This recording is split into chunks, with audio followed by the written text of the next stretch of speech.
E aí, pessoal, tudo bem? Voltamos aí para mais uma aula e hoje o assunto vai ser sistema endócrino. Vamos falar um pouco de como esse sistema funciona, quais os seus feedbacks, quais são as suas retroalimentações, só que nós vamos dividir o sistema endócrino em duas partes para ficar melhor o nosso entendimento. Vamos ter o sistema endócrino 1 e 2, e nele vamos trabalhar determinadas glândulas exclusivas desse sistema. Estão prontos? Então vamos lá. Hoje nós vamos começar a falar do sistema endócrino parte 1, do qual eu vou falar da hipófise, glândula localizada na sua cabeça, e também vou falar da tireoide, glândula localizada aqui no seu pescoço. Mas antes de eu começar a falar um pouquinho de cada glândula, vamos entender um pouco o que são as glândulas endócrinas e as suas localizações dentro do seu corpo. O que são glândulas, né? Na sua grande maioria, as suas glândulas elas vão ser invaginações do sistema epitelial, do qual essas glândulas organizadas vão produzir uma substância, um hormônio ou uma substância específica que tem como o intuito agir dentro do processo da homeostase ou atingir uma célula-alvo.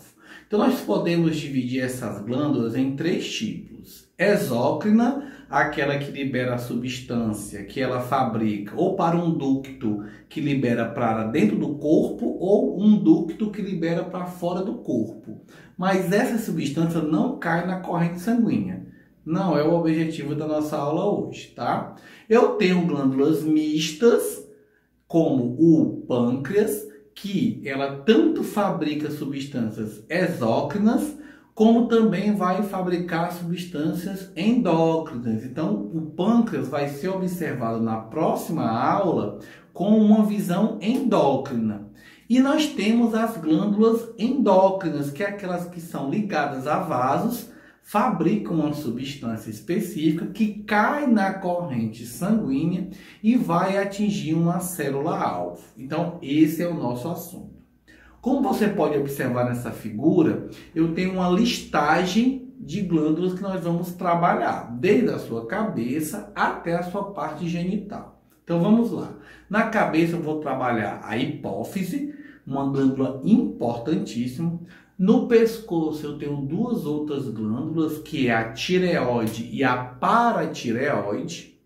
Acima dos rins eu tenho uma glândula chamada adrenal ou suprarrenal, acima dos rins. Eu vou ter o pâncreas, que nesse caso é uma glândula mista, mas nós vamos o observar como glândula endócrina.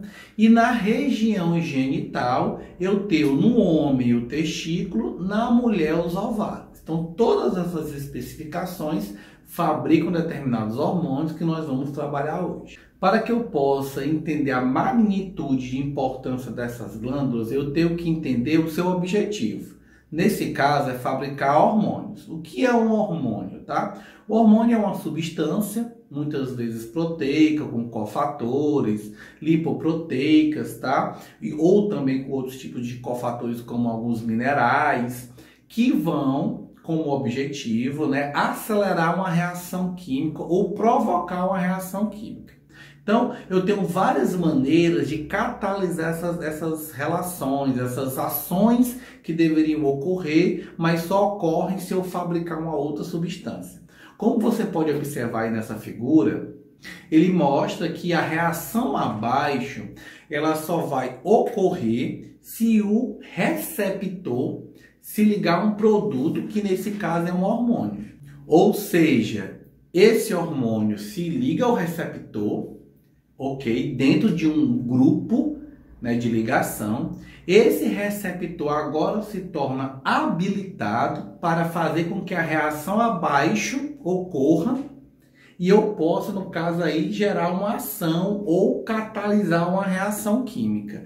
Então isso é importante. Os hormônios eles vão procurar células-alvo e vão fazer com que esses receptores específicos vão agir com uma determinada ação dentro de um parâmetro. Por isso, cada glândula vai ter uma característica específica, tá certo? Então eu vou começar agora com a primeira glândula, no caso a hipófise. Então aonde a hipófise se localiza? Ela vai se localizar numa região acima do céu da sua boca, numa região cerebral chamada hipotálamo. Então essa região, dentro dessa região, eu tenho a hipófise. E essa glândula é uma glândula motriz, ela controla várias ações do seu corpo. E essa glândula se divide em dois blocos, tá? A adenohipófise e a neurohipófise. Então cada região vai fabricar um hormônio diferente que vai ter uma ação diferente. Então, como você pode observar nessa figura, eu tenho aí uma demonstração em rosa da adenohipófise, né? E as ações que ela pode estar agindo dentro do seu corpo. E do lado, né, direito, eu tenho aí a neurohipófise, ela é marcada de amarelo, e as ações que ela pode fabricar, ou seja, cada lado vai fabricar um hormônio específico que vai ter uma ação específica. Então eu vou começar a falar agora do primeiro hormônio fabricado pela adenohipófise, que é a somadotrofina, o hormônio do crescimento, o GH. Tá? Esse hormônio é interessantíssimo, ele está ligado ao crescimento ósseo, ao tônus muscular e à fabricação de aminoácidos. Mas eu vou colocar aqui como tônus muscular, depois que você passa da puberdade, e crescimento ósseo do zero, no momento que você nasceu, até o momento de 20 anos, como os pontos primordiais desse hormônio. Então eu vou começar com a função primária do hormônio do crescimento, que é crescer, né? E aí você lembra lá na aula de tecido ósseo que eu tinha dois tipos de crescimento ósseo, lembra? O endocondral e o meroblástico, um crescendo a partir de uma cartilagem, um crescendo a partir de um tecido. Se você não assistiu essa aula, volte lá para assistir. Esses crescimentos são estimulados por esse hormônio, que é o hormônio do crescimento. Não, então como é que ele funciona? Simples, tá? A partir do momento que você nasce, que você começa a desenvolver um sono chamado sono REM, que significa movimento repetitivo dos olhos em inglês, ou seja, seu olho fica balançando de um lado para o outro, você está num sono profundo, eu começo a fabricar o hormônio do crescimento, ok? Pela hipófise. Aí o que é que acontece? Aquela cartilagem que ela tinha um tamanho, ela estica, ela vai esticando. E ao esticar, começa a aparecer novas áreas aonde os osteoblastos irão chegar, se transformar em osteócitos e formar uma matriz óssea maior. Simples assim. Isso tudo está dizendo que se eu não dormir, eu não cresço, é um dos fatores. Lembra aquela famosa frase da mãe quando você é bebê? Vai dormir, cão, para ver se tu cresce. Perfeito. Olha aí o conhecimento popular. Criança que não tem um sono profundo, criança que não dorme mais do que 6 horas por dia, ela não vai crescer. Ah, então está explicado por que uma criança dorme tanto, um bebê dorme tanto. Exatamente. Quanto mais eu durmo, mais eu cresço. 50% basicamente do seu crescimento vai ocorrer de 0 a 3 anos. E os outros 50% dos 3 aos 20. Por isso aquela tradição de medir a criança com 3 anos e colocar ali na soleira da porta, ela é perfeita. Se você não faltar para você comida, se não faltar para você sono, você vai se desenvolver o dobro daquilo ali normalmente. Ah, então não é só o GH, outros fatores influenciam. Claro, o GH ele não faz milagre, entenda. A sua genética já está pré-estabelecida. Lá no seu DNA diz, o fulano vai ter 1,80 m. Você dormiu, comeu, você vai ter 1,80 m. Com pequenas variações, porque os exercícios físicos também ajudam na puberdade. Hoje eu tenho 17 anos, 16 anos, passo a tarde dormindo e digo, eu vou crescer. Não, você não vai crescer, porque o sono da tarde não entra em sono REM. Não entrando em sono REM, não tem GH. E olha a etapa que você está dormindo, 17 anos. A sua etapa primordial de dormir é até os 3 ou até os 10, porque depois dos 15, 16 o crescimento é ínfimo, você já está acabando. O osso não tem mais crescimento, praticamente não tem mais cartilagem, e aí você vai parar de crescer. Quando você passa dos 20 anos, não tem mais o crescimento ósseo. O que vai acontecer com o GH? Ele vai estar ligado à musculatura. Você vai ter um sono bom. Lembra que aquele halterofilista que diz que precisa dormir bem para ter um crescimento muscular? Perfeito, ele não sabe qual é, mas é o hormônio do crescimento. Se você dormir bem, aquela sua malhação vai gerar uma maior musculatura por conta do hormônio do crescimento. Mas, Ítalo, voltando lá para a genética, tu quer me dizer que uma pessoa que ela durma bem, como é que ela consegue ser anã, por exemplo, se ela dormiu bem? Muito interessante. Para a pessoa ter nanismo, por exemplo, basta que ela tenha um dos cromossomos com um defeito. Não, então eu não entendi. Vamos lá. Cada carga cromossômica que você recebe do seu pai fabrica 50% do seu GH. Então, meu pai me deu um gene dominante, minha mãe um dominante, 50 do meu pai, 50 da minha mãe, dá 100% de GH. O meu DNA diz em outro gene que eu tenho que ter 1,80 m, então esse GH vai ser fabricado para que eu tenha 1,80 m. Se eu recebi um gene defeituoso do pai ou da mãe que não fabrica o GH, o que vai acontecer? Eu fabrico 50%, não fabrico o outro, só vai ter 50%. Se o meu gene diz que eu tenho que ter 1,80 m, 1,90 m, 2 metros, eu só vou ter a metade, porque eu só vou fabricar a metade. Então, 2 metros, 1 metro, 1,80 m, 90 centímetros, daí o nanismo ou não. E se os dois vierem defeituosos, o que acontece isso no nanismo? Você vai ser abortado, porque você não vai ter crescimento ósseo. Beleza, Ítalo, entendi o nanismo. E o gigantismo? Pronto, aí já é o processo inverso. Lembra que eu tinha que fabricar 100%? E quando eu fabricar 150%, 200%, ou seja, 100% a mais do que era para eu fabricar, eu vou crescer mais. Não chego a ter o dobro do tamanho, porque o osso tem um limite, mas eu vou ter gigantismos, tá? Provavelmente foi o que aconteceu com Golias, lá na história bíblica de Davi e Golias. Segundo os cálculos bíblicos, né, Golias tinha 2,80 metros de altura. Uma porta tem 2,10 metros. Ele realmente era muito alto. Isso acontecia por quê? Ou acontece porque geralmente pessoas que têm tumores benignos, tá? Tumores que não chegam a lhe matar, apertando a hipófise, faz com que ela trabalhe mais e gere a acromegalia, o crescimento excessivo. Tanto seu queixo, nariz, orelhas, partes extremas como braços e pernas vão ser maior do que o normal. E aí você acaba tendo um crescimento maior. Segundo hormônio, também fabricado pela adenohipófise, o TSH, o hormônio tireotrópico. O que esse hormônio faz? Controla a tireoide, que nós vamos já falar. Ou seja, eu estou com um problema de tireoide, hiper ou hipotireoidismo, o problema pode ser na tireoide, como pode ser na hipófise, que não está mandando a tireoide trabalhar nos processos homeostáticos. Então, a minha cabeça também controla aí uma glândula controlando outra glândula. Outro exemplo de feedback, a hipófise controla a glândula suprarrenal, a glândula lá do rim, que nós vamos comentar na próxima aula. Ela controla a partir do hormônio adrenocorticotrófico, o ACTH. E essas corticoides, esses procorticoides feitos por mim mesmo, trabalha também como anti-inflamatórios, e lá na minha suprarrenal ele controla o hormônio glicocorticoide, aqueles hormônios que vão trabalhar em processos anti-inflamatórios dentro do seu corpo. A hipófise também controla os processos reprodutivos. Olha aí outro feedback. Então, a adenohipófise, ela fabrica o hormônio LH e o FSH, o hormônio luteinizante e o folículo estimulante.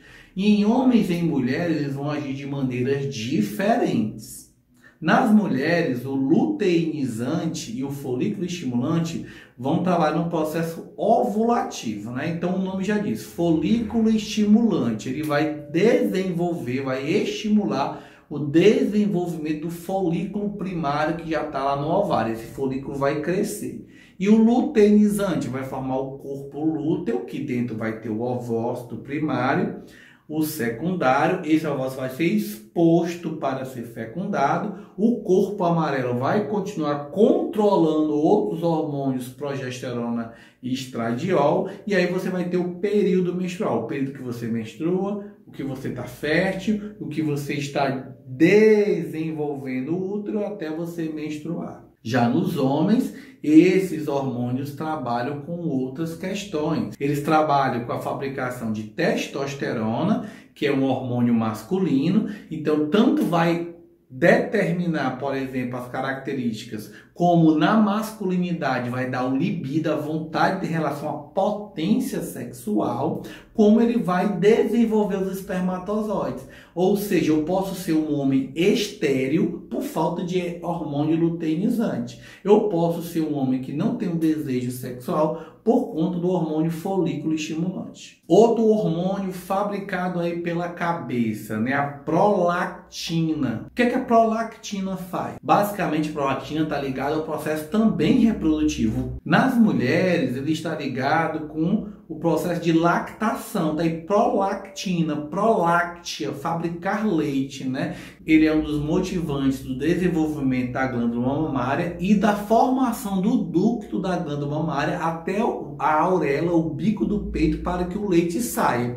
Então, às vezes a glândula mamária está inchada, mas não sai leite no bico do peito porque falta o ducto. Aí assim que o bebê começa a succionar, a prolactina aumenta, esse ducto se forma e começa a sair o leite. Já no homem, ele está ligado diretamente com a influência da ereção. Olha aí, se você é um homem que está com algum tipo de processo, falta de ereção, impotência sexual, ou seja, eu quero ter uma relação sexual, mas o pênis não se enrijece, não se enche de sangue, você pode ver se não é a prolactina, tá? Que vai estimular também a formação dos ductos penianos, do corpo erétil, que está baixa demais e atrapalhando o processo de ereção. Agora eu vou estar falando da neurohipófise, do outro lado da hipófise, tá? E o hormônio aí da neurohipófise é o hormônio ADH, que é o hormônio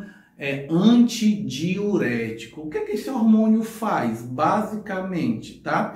Esse hormônio ele faz com que você controle o fluxo de urina.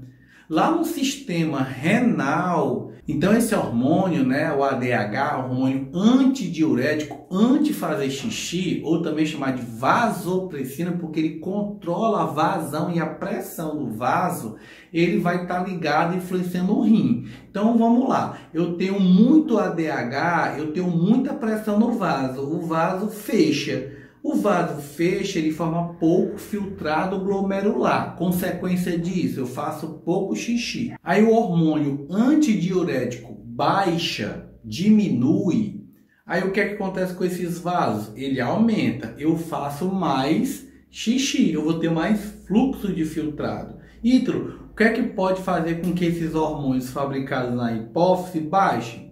Frio, bebida alcoólica, café, esse tipo de produto, beber água. Então, quanto mais eu bebo água, quanto mais frio você tá, quanto mais café você bebe, quanto mais bebida alcoólica você bebe, eu diminuo esse fluxo, aumento a abertura da saída dos rins, eu faço mais xixi. Ah, tá explicado, porque quando eu fico numa sala de aula, quando eu fico num local frio, eu saio com vontade de fazer muito xixi. Exatamente. E aí vamos falar, eu deixei por último porque não é menos importante dentro da hipófise, né? Realmente eu acho um dos mais importantes, que é o hormônio ocitocina, ou em alguns livros oxitocina, não há diferença, tá? O famoso hormônio do amor, fabricado na neurohipófise. Ítalo, hormônio do amor, exatamente. O hormônio das relações interpessoais. Esse hormônio, ele basicamente faz duas coisas com você. Ele vai lá na mulher e estimula o parto e depois estimula o amor na mulher e no homem. E na mulher ele estimula o parto. Então, como é que ela estimula o parto? Você vai ter um desenvolvimento, né, embrionário, o seu bebê vai crescer, vai se desenvolver. Quando chegar perto do parto, o que é que determina o parto?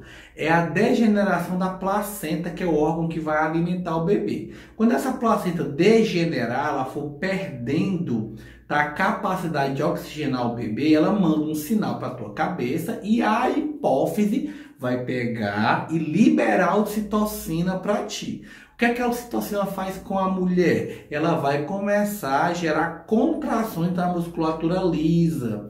Então ela vai gerar um grande aperto, a mulher dentro do útero tem uma bola de água, tá certo? Que é a bolsa amniótica, essa bolsa estoura. A mulher fala, é o primeiro sinal que eu vou ter o bebê, a bolsa estourou. E quem foi que gerou essa pressão? A ocitocina. Só que quanto mais a placenta manda uma comunicação para a hipófise dizendo que ela não está mais fazendo a sua função, mais ela vai liberar a ocitocina. Aí o que é que vai acontecer? Mais pressão eu vou ter no útero. Com mais pressão no útero, o tempo de aperto que houve, ele vai diminuir. É o que a mulher chama de contração. A mulher está na bolsa, o marido fica louco, vai para cima, junta as coisas, a mulher grita e os cachorros latem, todo mundo tá doido e o menino vai nascer. Aí tu liga pro médico, doutor, vai nascer. Ele pergunta, a contração tá de quanto em quanto tempo? A contração tá de 20 em 20 minutos. Venha na calma. Pode vir que não vai ter perigo. Porque ele sabe que isso vai demorar 2, 3, 4 horas para essas contrações passarem de 20 para 15, de 15 para 10, de 10 para 3, de 3 para 1, até que elas ficam muito fortes e essas contrações estão no fundo empurrando o bebê para ele passar pela cavidade pélvica e nascer. É aquele aperto, aquele grito dos filmes, a mulher nascendo, gritando, ai meu Deus, ai. Cada grito daquela ali é um apertão que a ocitocina faz no útero para expulsar o bebê. Liguei para o médico, disse, doutor, a contração está de 2 minutos. O médico, fique aí que o bebê está nascendo. Não tem jeito. Ítalo, e no pós-parto, o que é que vai acontecer? Simples. Toda vez que você amamentar o bebê, o que é que vai acontecer? Você, mãe, vai liberar a ocitocina. E a ocitocina faz você amar alguém. Ah, então quer dizer que se eu sou apaixonado pelo meu marido, pela minha esposa, pelo meu namorado, é porque eu fabrico ocitocina? Exatamente. Quando você fabrica ocitocina, ela faz uma reação de cadeias dentro do seu corpo que faz você se arrepiar, pouco secar, o olho dilatar, lá no seu sistema simpático e parasimpático, que você tô amando. Aí rola o que? Rola a química. Você ama aquela pessoa. Você cria um conjunto de reações que faz você sentir amor. Entenda, essa ocitocina sai no leite. Então, olha aí, ó, uma pessoa tá mamando em mim, né? Eu, mãe, estou olhando para o bebê, então eu estou identificando quem é o meu amante, quem é que está provocando o amor, que é o bebê, e o bebê está mamando e olhando para mim e está recebendo a ocitocina na hora de amamentar. Então ele está sabendo quem é a amante dele, que é a mãe. E aí rola o famoso amor de mãe. Ah, o amor de mãe não é igual ao amor de pai. Claro, não tem a ocitocina na hora da amamentação. Por isso que se tanto diz o quão é importante você amamentar para que você estreite as relações interpessoais com o seu filho. Não estou dizendo que quem não mamou não sente amor. Sente, mas por outros motivos. Mas esse estreitamento não ocorre com a ocitocina. Tranquilo? E entre aquele meu namorado, se eu deixei de gostar dele, é porque você não fabrica mais ocitocina. Acabou a química. Parte para outra para ver se rola a química, porque aquele amor paixão, tá? Olha, amor paixão, amor de necessidade. Porque nós temos vários significados e esse amor pode ser dividido em vários amores. A própria Bíblia, né, fala de um amor de Deus que é um amor que ninguém tem, que é um amor ágape. Olha que coisa interessante. No Brasil colônia, as mulheres coloniais, né, as sinhás, elas europeias, brancas, cutis, né, muito sensíveis, elas quando tinham bebê, elas não gostavam de passar a noite amamentando o bebê. Por quê? Porque deixavam elas abatidas, elas acordavam com olheiras, com a pele acabada. Então, o que era tradição? Assim que meu filho nascia, eu pegava a negra da cozinha, aquela negra mais íntima, né? E dava àquela negra o meu bebê. O bebê começava a succionar o peito da negra, a negra não estava com filho, mas de tanto ele succionar, tá? O que acabava gerando? O aumento da prolactina, o aumento da ocitocina e ela criava leite. E aí ela também criava amor pelo filho. Quando você assiste uma novela, um filho, você vê que essa negra da cozinha, ela sempre gosta do filho da sinhá, porque ela tem amabilidade, ela foi incentivada e o menino também gosta da negra. Por quê? Porque tinha amor.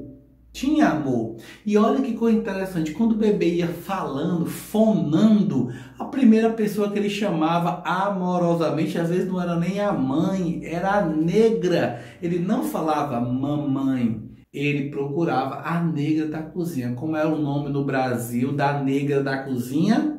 Bá. Então ele procurava a babá. Por isso, o nome dado à mulher que criou os filhos dos outros do Brasil ficou babá. Pelo Brasil colônia, era a negra que cuidava dos filhos dos outros. Então a babá tinha uma importância familiar, ela não era qualquer negra, era a negra que os filhos dos senhores tinham amor incondicional. E agora vamos passar a falar da outra glândula, agora no meu pescoço, chamado tireoide. Essa glândula fica apoiada nessa cartilagem do pescoço chamado pomo de Adão. E aí essa glândula, ela está ligada diretamente aos processos de homeostase corporal, os processos oxidativos. Entre o que é a homeostase? É todo o processo de crescimento, de metabolismo, de fabricação, de catabólise, de anabólise, de formação e destruição de substâncias. Então todo o teu corpo, ele está num metabolismo constante, rápido, ou não, acelerado ou não, depende da época da tua vida. Quem controla isso? Dois hormônios. O hormônio T3, que é o triiodotironina, e o hormônio T4, que é o tetraiodotironina. Esse T3 diz que nessa minha molécula eu tenho 3 iodos e o T4 diz que nessa minha molécula eu tenho 4 iodos. Por isso que o sal de cozinha no Brasil é iodado para evitar problemas de tireoide. No Brasil nós não temos tanto costume de comer frutos do mar, que é um alimento muito iodado, né, que contém muito iodo. E aí, para que a população não sofra desse processo, eu taco iodo no sal para poder eu sempre estar adquirindo esse mineral. Lembre-se você também que o iodo é controlado pelo TSH lá da adenohipófise, isso é importante. Beleza, esse hormônio controla, tá, vários metabolismos corporais. Não vamos entrar nesses metabolismos porque a gente acaba falando ao longo das aulas, como faz sistema excretor, sistema respiratório, beleza. Mas entenda o seguinte, esses metabolismos, dentro do processo, né, eu tenho uma taxa de T3 e T4 adequado. Mas essas taxas, muitas vezes, ou por descontrole da tireoide, ou por descontrole do TSH, eles baixam ou aumentam. Se essa minha taxa de tireoide baixou demais, eu tenho uma situação chamada hipotireoidismo, que aí eu vou ter um conjunto de situações que são cansaço, irritabilidade, pele seca e a pessoa ela baixa o metabolismo. Quem tem hipotireoidismo tem metabolismo muito lento e aí tudo que tu come demora, aí acaba sendo a tendência de ser absorvido, você acumula. Então pessoas com hipotireoidismo ficam muito gordinhas, mesmo comendo muito pouco. Já se eu tenho hipertireoidismo, eu fabrico muito T3 e T4, eu vou ter outras consequências. Eu vou ter perda de peso, suor constante, olhos arregalados. Esse suor constante é porque minha temperatura é muito alta, eu sinto muito calor. Se eu não cuidar desse processo, essa glândula incha, eu fico com uma bola no pescoço chamado bócio, uma bola aqui da tireoide inflamada, e isso gera um embrulhado, o olhão fica grandão. Você vê a pessoa, vai, meu Deus, vai cair o olho dessa pessoa se ela não tratar. O meu metabolismo é rápido demais, eu como, e o outro hormônio da tireoide se chama calcitocina ou calcitonina, que é um hormônio simples. A tireoide fabrica para que esse hormônio pegue todo o cálcio que você tenha no sangue e leve para a matriz óssea, para que os osteoblastos que se instalaram em cima da cartilagem ou da membrana, lembra que eu falei um pouco isso atrás, possa beber esse cálcio, criar uma matriz óssea e fabricar o osso. Então, esse meu pescoço, quando eu bebo um copo de leite com um queijo, ele vai pegar o cálcio que está no meu sangue e colocar dentro dessa célula osteócita para que ela vire uma célula óssea e fique lá como osso. Perfeito. Aí você acaba de criar uma reserva de cálcio. Lembrando que o cálcio vai ser utilizado na contração muscular, na sinapse mental, tá? E em outras várias reações, como por exemplo na cicatrização com o fibrinogênio e outros produtos mais. Então eu tenho que ter essa reserva de cálcio. Então, a partir do momento que eu me alimento de cálcio, a calcitocina ela vai roubar esse cálcio do sangue e armazenar do outro. Ítalo, quem é que vai tirar esse cálcio do osso e colocar no sangue? Cena dos próximos capítulos. Nós vamos falar dessa aula na próxima, quando eu for falar do paratormônio. Bem, gente, essa foi a nossa aula de hoje. Espero que eu tenha ajudado a vocês. Lembre-se que a primeira parte, na próxima aula eu falo das outras glândulas com seus hormônios. Obrigado pela atenção e tenha um bom dia.